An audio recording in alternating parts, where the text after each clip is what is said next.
భగవద్గీత శ్లోకాల్లో ఈరోజు 34, 35 శ్లోకాలు.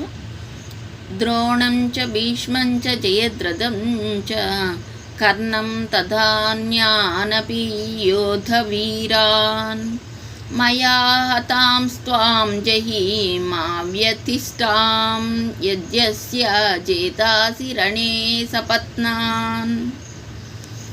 తాత్పర్యము: ఇదివరకే నా చేత చంపబడి ఉన్న ద్రోణాచార్యుని, భీష్ముని, జయద్రథుని, కర్ణుని, అలాగునని ఇతర యుద్ధ ప్రముఖులను నీవు చంపుము, భయపడకుము, యుద్ధము చేయుము, శత్రువులను జయించగలవు.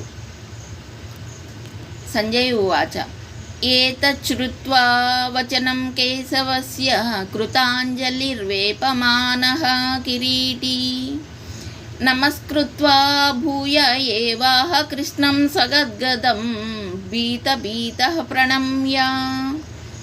తాత్పర్యము: సంజయుడు పలికెను: అర్జున, కృష్ణుని వచనములను ఆలకించి చేతులు జోడించి వణుకుచు శ్రీకృష్ణునికి నమస్కరించి భయకంపితుడై వినమ్రుడై గద్గద స్వరంతో ఇలా పలికెను: సర్వే జనా సుఖినో భవంతు.